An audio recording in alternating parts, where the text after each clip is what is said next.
Good afternoon and welcome back to Off the Boulevard. I am Elsie Barnhart. And I'm Spencer Shell. And let's get started. So a few things happening today. There's the 90th Kansas Relays. That's at Rock Chalk Park, and that's happening all day. There is a career clinic from 1 to 2 at the Lawrence Public Library. And then another thing, there's a Scrabble Club happening from 1 to 4 at the Senior Resource Center on Haskell Avenue. So yeah, that's pretty exciting.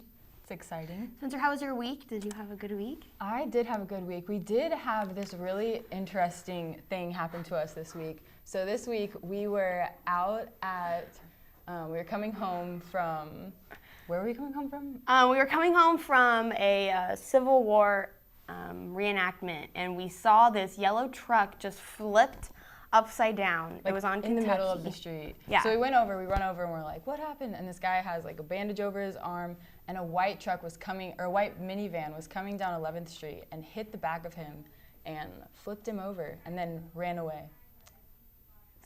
So yeah, it was pretty crazy. We thought we had a video, but that's okay. Any plans for the weekend, Spencer? No, my plans for the weekend are pretty much just to work. What about you? I don't think I have any plans. I might head up to the river trails and like bike around there, but. Well, let's talk about Boo. Yeah. Who is this cat that we have in here today? This is my cat. His name is Boo. Come here, Boo. He's kind of scared right now. He is scared. But he's running everywhere. I just brought him in, kind of like a special treat. His name is actually Booby, but we just call him Boo. He's still pretty young, and he's not having very much fun right now, but that's fine. It's okay. He's a star. Yeah. So after the break, we'll hear back from Spencer doing an interview. Thanks so much. 3, 2, 1, and camera 2. All right, guys, welcome back. Welcome to Media Crossroads. Located on the second floor of Anschutz Library sits an immersive learning experience like no other. So what is Media Crossroads? A chance to try something new. The opportunity to step in and learn. Going behind the scenes, or maybe giving it a shot in front of the camera. Good evening, guys, and welcome into Playmaker Central. I'm Lydia Taylor. Under the direction of instructor Cal Butcher, Media Crossroads provides students with the chance to learn by doing. You're going to start here just so she sees that you're on. So what is Media Crossroads? Well, stop by. Come see for yourself. Hi, guys. I'm here with Phil Magruder to talk about Autism Awareness Month. Hey, hello everybody. My name is Philip Magruder. I'm a graduating senior, getting a degree in liberal arts and sciences. I want to promote my organization's group, Believe Autism Matters. We are set on promoting awareness of autism to the Kansas and Lawrence communities. We're about educating those about autism and how it affects our society. The fact that autism is one of the fastest growing developmental disorders in our country today, and is one of those, probably the most non-cured disorders, like certain diseases, for example, like with AIDS. It's not comparable, it's uncurable, but there are methods to molding somebody who's on the spectrum. So is there anything that you want to share with everybody about any events that are going on or anything that they should show up to? Yes. Well, as I mentioned, excuse me for being nervous. No, here, you're but good. we, for Autism Awareness Month, we wear blue, for example, light blue. The first Thursday was Awareness Day, but for the whole month we bring awareness. And so on April 25th, 3 p.m. to 4 p.m. at the Kansas Union. April 25th. Yes, we will bring Anthony Ianni, that's I-A-N-N-I. He is the first athlete with autism to play Division I basketball at Michigan State University. All right. That's awesome. Yes, and ma'am. so that's going to be May 25th, you said? Not May, April. April 25th. Yes. April 25th. Yes. Excuse All me. right, we'll be sure to be there. So are we wearing blue for the whole month, or is it just the Thursday? Can we do it for the whole month? Yeah, just continue for the whole month, for the remainder of April we have here. And yes, and also, you know, we're in those who have family members who are on the spectrum, because these individuals have a bad rep at certain aspects, like when you have Autism Speaks, who's known for exploiting them. It's great to really understand how it affects us. The puzzle piece, for example, the puzzle piece represents building intelligence, and if you understand that, you find out the cure for autism, because they're different individuals, they're sweet, and pay attention to great detail than anybody else in the world, and that's what makes them stand out differently. An example, Stanley Kubrick is a legendary film director. He's known for creating 2001: A Space Odyssey, Paths of Glory, and The Shining. And the one trait that you should pay attention to, what made him a perfectionist to make those movies, is his repetitive behavior. And that's an example of like what autism is. He would repeat certain scenes from like The Shining like 50 times. Remember the scene, "Here's Johnny." Yeah. He probably did that like 40 times. He did that in order to choose which part was right to fit it. The perfect one. The perfect one. That's awesome. That's what stands out about his genius, and his wife confirmed that he had traits of it. So that's the thing about autism, and based off of my experiences growing up in Kansas City, Kansas, also not just being on the spectrum, but also the fact that I'm an African American man in this time of age with this disorder. It's like I'm held to a double standard, and I took that seriously and used that to co-found this group with my good friend Brian Geyer. He's our president as well. He's also volunteered before coming to KU in aspects of helping those on the spectrum, and we came together to create this group in order to spread awareness and do things that we probably haven't done, but it was just a start that hopefully that this group, as we graduate, can continue on. Good. And so you're the creator and co-founder, you said? Yes. Awesome. Well, is there anything else that you would like to tell everybody before we go today? Well, our event is April 25th. If I say may, forgive me on live. No, that was me. Oh, okay. It will be April 25th, 3 to 4, Kansas Union. Anthony Ianni, first athlete with autism to play Division I basketball. He's coming to speak. This will be his first trip since April 2nd, 2015. And coming here, a great orator. And another fact about me, since my last name is Magruder, my cousin is Aaron Magruder, the creator of the comic strip turned TV show, The Boondocks, and the Adult Swim TV show, Black Jesus. And that's a fact that nobody knows about me. That's awesome. Yes. Awesome. All right, well, thank you so much for coming in today. It was really great to have you. Thank we you. will be back with fashion and sports. Where you go to college makes a statement about you. This place will become a part of you, your identity for life.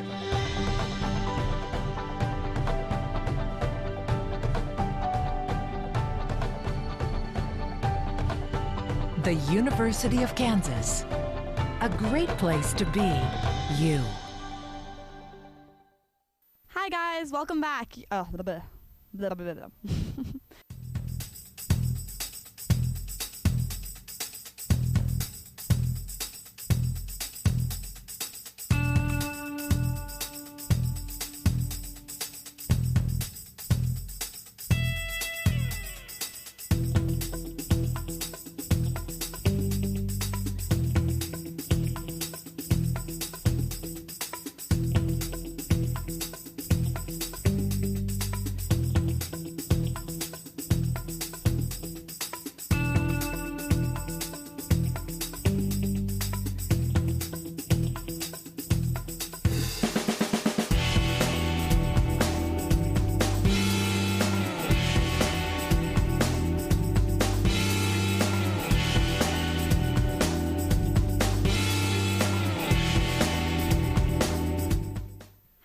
it's Samantha, and welcome back to the Struggle Bus. Today we're outside of Robinson interviewing students about how they deal with stress, especially around times such as finals, and also to talk about, why depression is such a hard topic to discuss and how we can overcome it and be a little bit happier in our daily lives.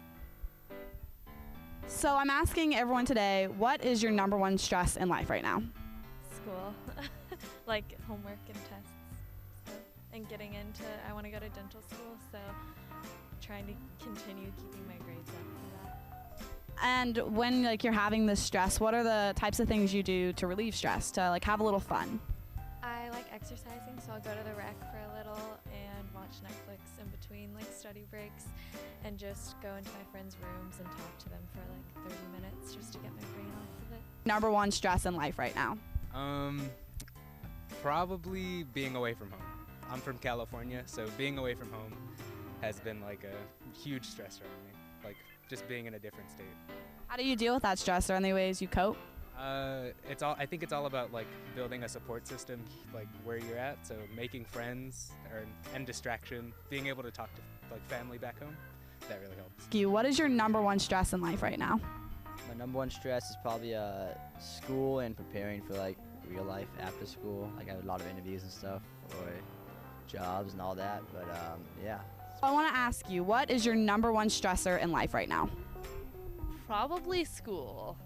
And why is that?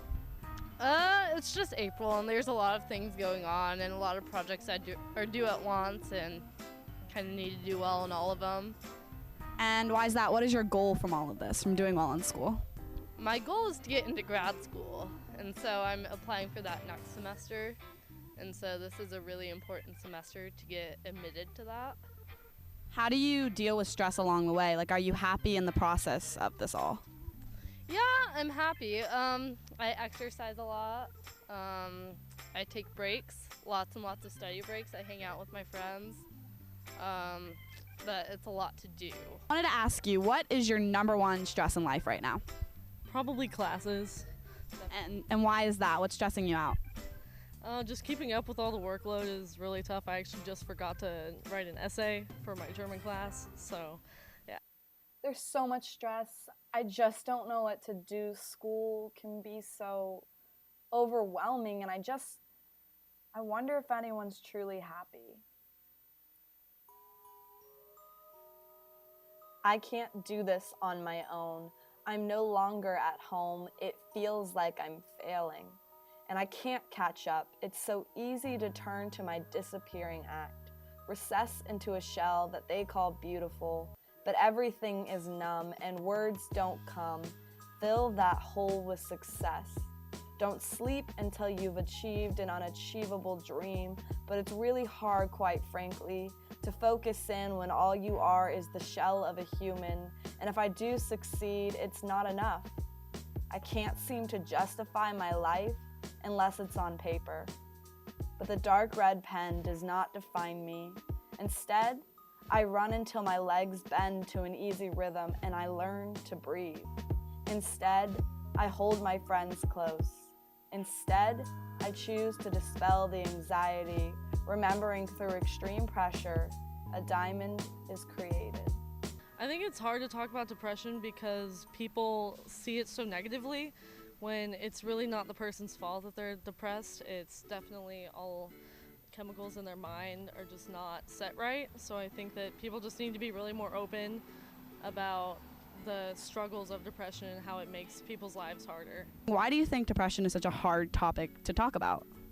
I feel like people don't want to admit that they are, or they feel embarrassed that they are depressed, and it's really normal for our age of people. So I feel like if we made it more of a topic that people felt comfortable with, it wouldn't even be as big of a deal. Clinical depression, I think it's a handful of people, someone that actually has depression throughout their life. But I think everyone's going to go through a depression in their life. Just a really down time where they can't get their mindset right.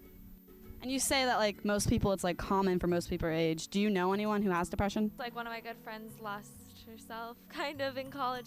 You can just tell from an outwards appearance or an appearance from the outside, but she won't openly admit that she is, but I definitely see people around me that show signs that they might be. I actually struggle with it myself, so yeah, right now. And what are some methods you use to cope? Really, drawing is super helpful. I had started medication in the fall, so that has definitely helped a lot. Need to get that refilled. And what do you think is something that you could do or anyone could do to help someone who is going through something really tough? Just show them like your support and not show them that you're gonna judge them, like openly talk about it and want to help and give them resources or lead them to resources that can help them.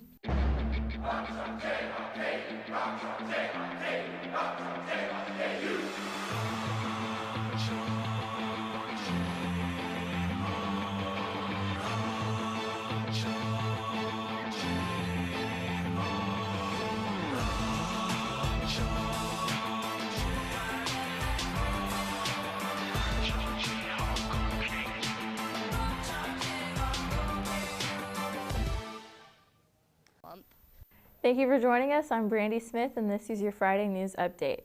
Beginning July 1st, Allen Fieldhouse and Memorial Stadium will be the only two facilities on campus that will ban guns.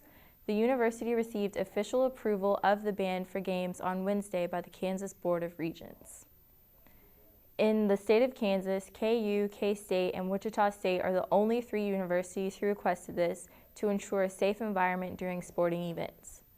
The law requires that appropriate safety measures are met and result to security metal detectors and guards set up.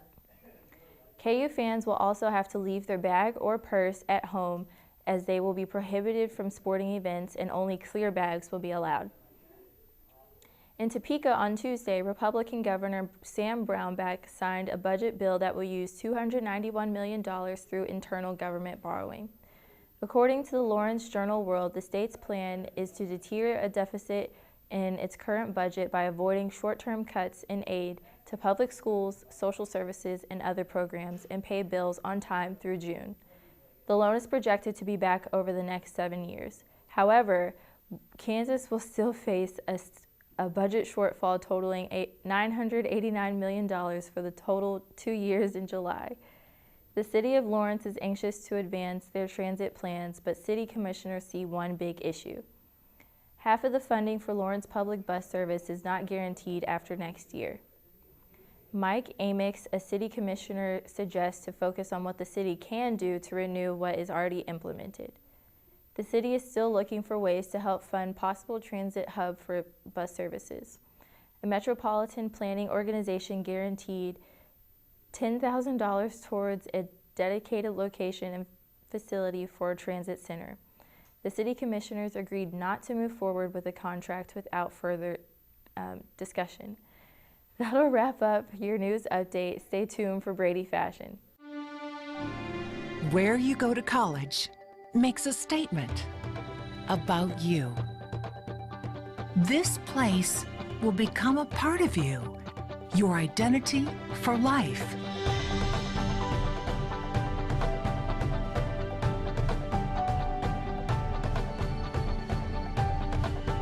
The University of Kansas, a great place to be you. Welcome back to Off the Boulevard. I'm your host for our fashion segment, Nick Brady. So typically I've talked a lot about fashion as a whole, occasionally emphasizing a certain piece of clothing, like a jacket or t-shirt. But with spring here and summer around the corner, there's one specific item that comes to mind, an item that either breaks or makes an outfit. That's right, sneakers. Sneakers and shoes in general are a key ingredient to your outfit, no matter where you are or what you're doing. You could have the worst outfit of 2017 on, but if you got some stylish sneakers, you might be saved from the fashion police. Typically, I'll be rocking Nike, Adidas, or classic Vans, occasionally throwing some army boots in there, or even dress shoes. Furthermore, if you happen to have some money to spend this weekend and want to purchase some fresh new kicks, you've come to the right place. Yesterday, Nike dropped their women's Spring Garden Pack. They're available at select Nike retailers across the country, ranging from $95 to $120. The title kind of says it all. The pack includes 3 classic Nike sneakers with a floral print that will really blossom your current wardrobe. Nike also released their Air Foam Composite 1 Coppers. This is a classic sneaker, and the specific colorway is one of the most eye-popping and risky. They price at a hefty $230, but are completely worth it. Nike's competitor, Adidas, released a sneaker that might be one of their best yet. Some of you may have noticed the influx of Adidas Boosts around campus. These new shoes draw from classic Adidas sneakers from the 70s, with the Boost midsole to complete the design. And I think I might just have to break the bank to grab these. That's it for sneakers. I thought I would also mention some style releases. One of my favorite brands, Kith, based out of New York City, released their Volcano 2.0 collection, featuring windbreakers and shorts, perfect for spring. You can find the collection on kith.com. Another favorite brand of mine, Fear of God, is releasing their 1987 collection tomorrow. This collection pays tribute to the classic 1987 Boston Celtics franchise. The collection includes coach jackets, socks, track pants, track jackets, and so on. Unfortunately for us Kansans, it's only for sale at a pop-up shop in Italy. Still, you should check it out online, as it surely can serve inspiration for your upcoming outfits, incorporating vintage sportswear influence. Lastly, for style, Alexander Wayne, one of my favorite designers, teamed up with Adidas, and they recently dropped their second part of their partnership. This collection features simple basics with dope alterations of logos featuring hoodies, sweatpants, and tees. You can find the collection at adidas.com or alexanderwayne.com. So for the last couple of segments, I mentioned my favorite rapper, Kendrick Lamar, who is on the pathway to having the best-selling album of the year. I hope you have listened to it. Top Dog Entertainment, Kendrick's record label, has blessed us with some merch from his Damn titled album. It looks like sizes are going fast. It features 2 t-shirts with the Damn font. You can pre-order these pieces on TD's official web store. To wrap things up, I wanted to, in envious taste, critique the wonderful outfits of festival goers that they pieced together one of the country's most well-known music festivals, Coachella, in Indio, California, which kicked off last weekend and goes on for several more days this weekend. The outfits, well, were typical festival outfits. You think some things would have changed, but the glitter overload is still in full effect, with teeny tiny shorts, flower crowns, and coordinated outfits. I think festivals, particularly music festivals, give you the opportunity to just be yourself, have fun, and look good while doing it. So maybe ditch the flower crowns and try not to look like everyone else. Guys, the Hawaiian shirts are cool, but I know you could do better. Girls, let me show you a prime example of the ultimate be yourself attitude. I behold to you the queen of everything, Rihanna. Do you see that outfit? Do you think she absolutely killed it? Because I do. All right, that's it for our Fashion Week segment today. I'm Nick Brady. Sports is up next.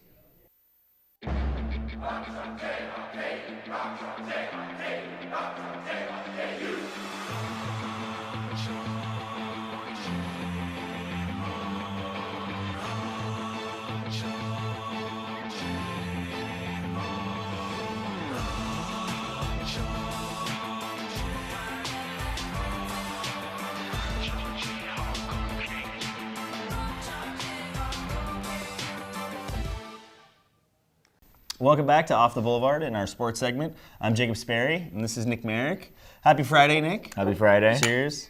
Very important event happening in Lawrence today and all the way through tomorrow. The KU Relays are out at Rock Chalk Park. Lots of things going on up there, lots of food trucks, good times, great running events, shot put, all those things. Yeah. We were supposed to be there today, but through some, miscommunication and things like that, we are in the studio. And but all things aside, what do you think about the KU Relays? It's definitely gonna be fun. I recommend going out there. We're gonna try to make it out there after and watch a little bit. It goes on for a couple days, so we got plenty of time for the weekend. So yeah, check it out. Support. It's a huge event in Lawrence, and a lot of people are talking about it. And like we said, there's food trucks, so you should be there. So KU players are doing well in the NBA in the playoffs right now. Who would have thought? Represented. As we move on to the KU part of this segment, talking about our KU players in the NBA. Wayne Selden, amazing performance for the Memphis Grizzlies last night, against the San Antonio Spurs in Game 3. What a thunderous slam he had that was all across ESPN. Let's take a look at that real quick. See, and Wayne Selden, you know, going from undrafted to, you know, signing a 10-day contract, getting a 2-year deal, and starting his first game in the playoffs, it's pretty impressive. You know, he's definitely come a long way in the year he's been gone. But I'm happy for him. You know, it was a thunderous slam, and you know, really, and to think that two months ago he wasn't even on a team, he was in the D League, and you know, a lot of people said they didn't really want him. So, you know, he just continued to push, and now he's starting in the NBA playoffs. Yeah, he's found his spot in the NBA for sure. Kelly Oubre is also playing in the NBA playoffs as well as Jeff Withey. Kelly Oubre is playing for the Wizards. He's had, you know, some decent minutes, some decent defensive possessions, not really impacting the game on the scoring aspect. You know, but still a shot blocker out there. Absolutely. So anyway, the KU players doing pretty well and representing our school well. We can't forget about Paul Pierce, his farewell tour for the Wizards. Obviously not the same thing that Kobe Bryant for had. the Clippers. Yeah. Oh, the Clippers. Oh my goodness. I'm off today, folks. Anyway, in other NBA news, LeBron James had one of the best comebacks I've ever seen last night. Just the performance that he put on, you know, just showed why he is considered to be the king in the NBA. Let's take a look at the stat line. 41, 12, and 13 last night for LeBron against the Pacers. And like we said, he was on the road down almost 30 points. Single-handedly brought the team back. You want to say he has a super team, but Kyrie Irving and Kevin Love got no minutes in the fourth quarter. Yeah, and he was still able to come back. That just shows LeBron's dominance. You know, he didn't need anyone else. It was just him. You know, Ty Lue, their coach. You know, he went up to Kevin Love and Kyrie Irving and asked, you know, LeBron's doing his thing. Do you want to come in? And they said no, let him do his thing. And went out there and almost single-handedly, you know, won the game. He has scored or assisted on about 73% of all field goals in the second half, and that's pretty amazing when you think about it. Definitely, yeah. Well, we gotta have this right now. The finals prediction. I want to hear it. The Warriors are up 2-0 in their series. Obviously, now the Cavs have taken a 3-0 series lead. A lot of people have those two teams as the front runners to get into the finals in June. Who do you got as your two teams? You know, it's gonna be the third year in the row, first time ever. I'm gonna have the Warriors and Cavs. And I'm going to make the prediction. I think it's going to be Cavs in 7 again. And they're going to do it again in Golden State. You're going to do it in Oracle in Game 7? Wow. I'm going to have the Cavs getting there as well, but I think you're going to see the San Antonio Spurs shock the world and beat the Warriors in a 7-game series. This is based on complete bias and my dislike for the Golden State Warriors, keep in mind. But we'll just go ahead and say that it'll be Spurs-Cavs. So, but most likely it's going to be Warriors-Cavs again. So I agree with you on that. And in final sporting news, professional sporting news, NHL playoffs are this weekend. Continue this weekend, I should say, not starting. The Wild and the Blues play tonight. For those of you fans supporting those teams around the Midwest, the Blues have a 3-1 series lead in that. That game will be back, I believe, in Minnesota tonight for Game 5. What do you think about this matchup? And do you think, you know, which fan base here in Lawrence is going to be happier, the Wild fans or the Blues fans? Because we know our Blackhawks fans are all sad. I think in Lawrence, I think it's, you know, it's majority Wild fan here. Surprising it'd be St. Louis is only a couple-hour drive, but you know, the Wild fans, they're well represented, and you know, I'm a Wild fan, so I'm rooting for them tonight. You know, I think Parisi and Niedermeyer and Grunland can come through and, you know, get another victory, and just one game at a time, and we'll see what happens. We will see. So for those of you who aren't interested in hockey, more on the baseball side, the Royals do play in Texas tonight against the Rangers. 7:05 will be first pitch, and that's all the way through the weekend. So thank you guys so much for tuning in. Have a great rest of your weekend. Get out to the KU relays out there at Rock Chalk Park and Rock Chalk Jayhawk.